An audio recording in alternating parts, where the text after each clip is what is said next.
Hello everyone. Today we will discuss in this video the following points. Our second law, which is law of fixed proportion, or we can say that law of definite proportion.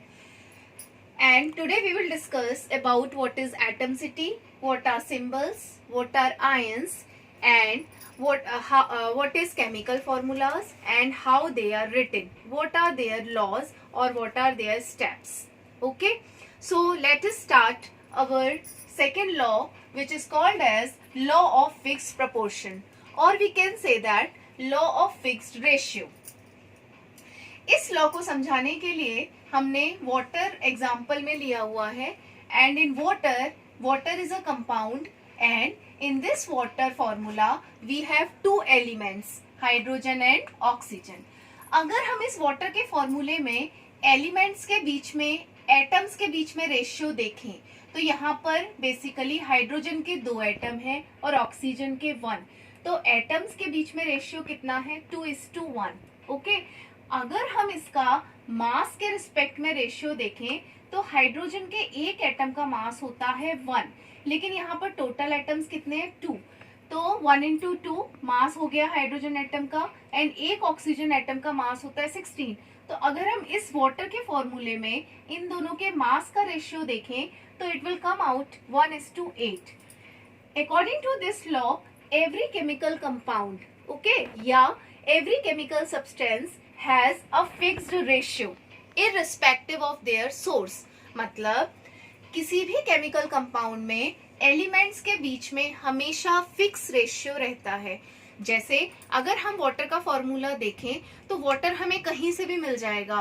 Tap water मिल जाएगा, well water मिल जाएगा, pond water मिल जाएगा. If we name water then its formula is H2O. हम कहीं से भी पानी लें, पानी का फॉर्मूला हमेशा H2O रहेगा, और H2O में हाइड्रोजन और ऑक्सीजन के बीच में मास रेशियो 1:8 ही रहेगा.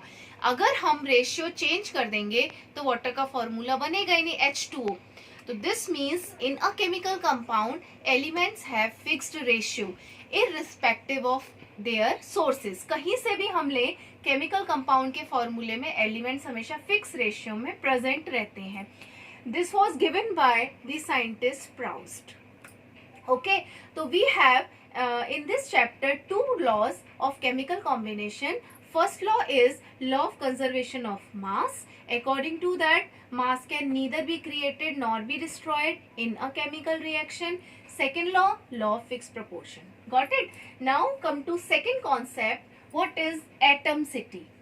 Dear students, in a chemical compound, number of atoms, how many atoms are present in a molecule or in a compound called as atomicity. For example, H2O. अगर H2O एक formula है जिसमें हम देखते हैं total number of atoms कितने हैं.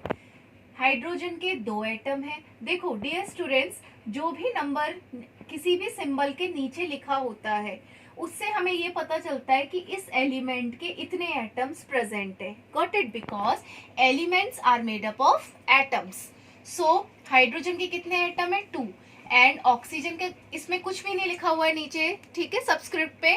तो हाइड्रोजन ऑक्सीजन के कितने एटम है? 1. तो टोटल एटम्स कितने हो गए? 3.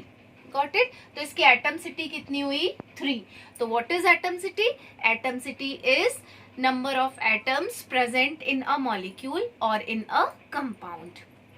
Okay, तो according to atomicity हम लोग क्लासीफाई भी कर सकते हैं. फॉर एग्जाम्पल, अगर हमारे पास एक ही एटम है, देखो इसके सिंबल में मेन जो लेटर होता है वो कैपिटल से लिखा जाता है और सेकेंड लेटर स्मॉल से है, तो ये एक ही एटम.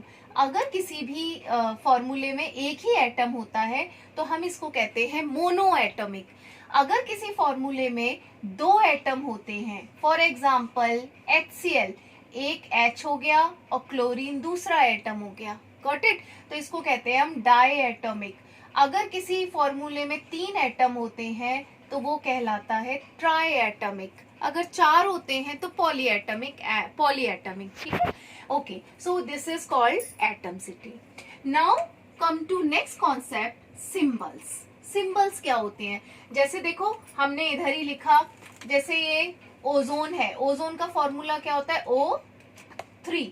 ओके, तो हमने ओजोन, एक इंग्लिश नेम है ओजोन, हमने ओजोन को शॉर्ट फॉर्म में क्या सिंबलाइज कर दिया, O3।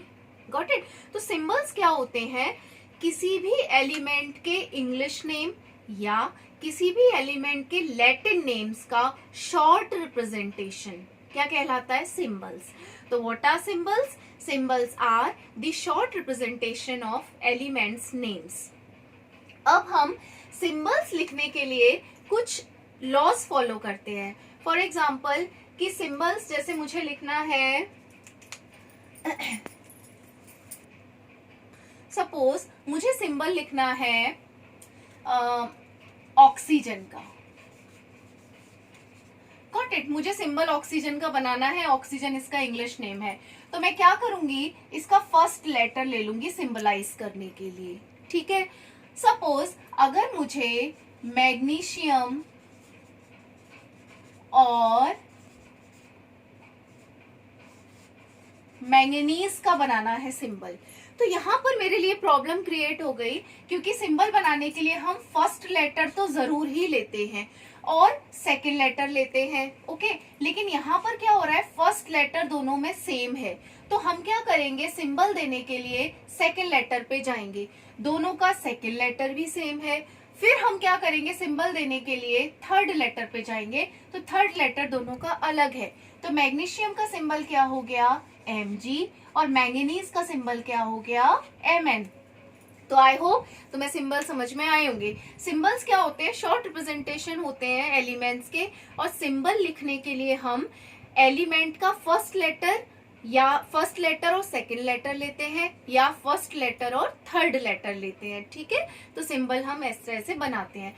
लेकिन डियर स्टूडेंट्स, कुछ एलिमेंट्स ऐसे भी हैं जिनके सिंबल इंग्लिश नेम से नहीं बनाए गए हैं, उनके सिंबल लैटिन नेम से बनाए गए हैं या ग्रीक नेम से बनाए गए हैं। फॉर एग्जाम्पल तुम देखते हो सोडियम है, सोडियम का इंग्लिश नेम तो ऐसे शुरू होता है, सोडियम, तो इसका सिंबल एस देना चाहिए है ना, लेकिन इसका सिंबल क्या होता है, Na। तो Na कहाँ से आया, Na कहाँ से आया, इसका लैटिन नेम होता है नेट्रियम, तो नेट्रियम से ये Na आया है। पोटेशियम, पोटेशियम को P देना चाहिए था, लेकिन उसको सिंबलाइज क्या किया गया है, कैलियम, कैलियम, सॉरी सिंबलाइज क्या किया गया है, K कहाँ से आया है, कैलियम से, which is its Latin name, got it. Now come to next topic, ions. What are ions, देखो डियर स्टूडेंट्स, आयंस क्या होते हैं कि तुम जैसे कोई भी फॉर्मूला देख रहे हो Na, ठीक है, अब ये Na पे कोई चार्ज नहीं है, गॉट इट, कोई चार्ज नहीं है, लेकिन हम ये जानते हैं कि ये सोडियम है, सोडियम एलिमेंट है, ये सोडियम का एटम है, और एटम के अंदर 3 सब एटॉमिक पार्टिकल्स प्रेजेंट होते हैं, इलेक्ट्रॉन, प्रोटॉन एंड न्यूट्रॉन्स। ये हमने प्रीवियस वीडियो में भी पढ़ा था कि एटम सबसे छोटा नहीं है, एटम को सब डिवाइड किया जा सकता है 3 सब एटॉमिक पार्टिकल्स में, इलेक्ट्रॉन, प्रोटॉन्स एंड न्यूट्रॉन्स में, ठीक है। तो सोडियम के ऊपर अभी कोई चार्ज नहीं है, सोडियम एक न्यूट्रल एटम है और ये सोडियम का एटम है। सपोज इस सोडियम ने अपने अंदर से एक इलेक्ट्रॉन लूज कर दिया, इलेक्ट्रॉन्स पे नेगेटिव चार्ज होता है, तो जब सोडियम के अंदर से एक इलेक्ट्रॉन निकल जाता है, नेगेटिव चार्ज निकल जाता है, जितने इलेक्ट्रॉन लूज करता है उतना ही पॉजिटिव चार्ज आता है, क्योंकि इसने एक इलेक्ट्रॉन लूज किया तो उस पे कितना चार्ज आया, एक पॉजिटिव आया, got it. Now it contains charge. Second example लेते हैं हम, क्लोरीन। क्लोरीन ने सपोज एक इलेक्ट्रॉन गेन कर लिया, एक्सेप्ट कर लिया, अब गेन कर रहा है, कितने गेन किए, 1, तो इस पे आ गया minus. Anything which has charge, चाहे वो पॉजिटिव हो चाहे वो नेगेटिव हो, this is called ions. Anything which carry charge is called ions. अगर वो पॉजिटिव चार्ज है तो वो कहलाता है कैटायन, अगर वो नेगेटिव चार्ज है तो वो कहलाता है anion, got it, okay. Now अगर हमारे पास क्या होता है कि एक ही चार्ज लगा हुआ है इस पे, गॉट इट। तो हम इसको कहते हैं मोनो, एक चार्ज है केवल, मोनोवैलेंट आयन। क्या कहते हैं इसको? Monovalent ion. आयन कैसा भी हो सकता है, अगर ये पॉजिटिव है तो हम कहेंगे मोनोवैलेंट कैटायन, अगर वो एक नेगेटिव है तो मोनोवैलेंट एनायन। Got it. अगर दो चार्ज लगे हैं इस पे, सपोज कैल्शियम 2+, 2+ का मतलब है इसने 2 इलेक्ट्रॉन लूज करे हुए हैं, तो इसको हम कहेंगे divalent cation. Got it.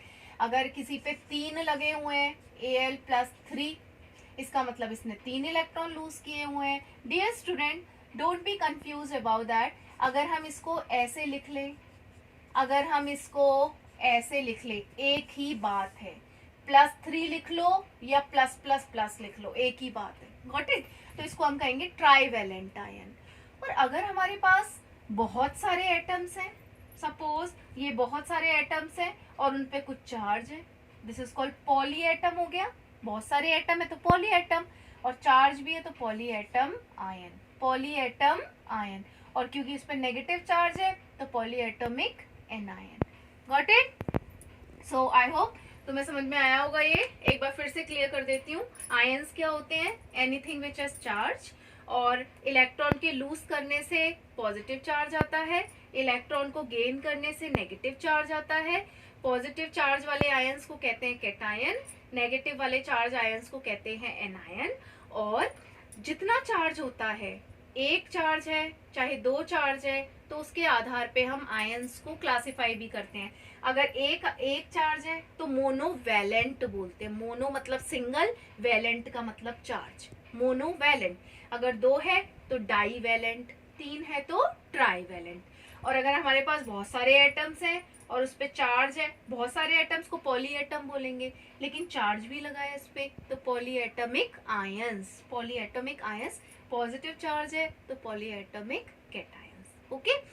Next video में हम पढ़ेंगे कि ये जो आयंस आपस में कंबाइन होते हैं, कैटायन और एनायन, तो एक केमिकल फॉर्मूला बनाते हैं। ठीक है। तो इन केमिकल फॉर्मूला को बनाने के लिए लॉज कौन से हैं, कौन से स्टेप्स हमें फॉलो करने चाहिए, एंड एटॉमिक मास क्या होता है, मॉलिक्यूलर मास कैसे कैलकुलेट करते हैं।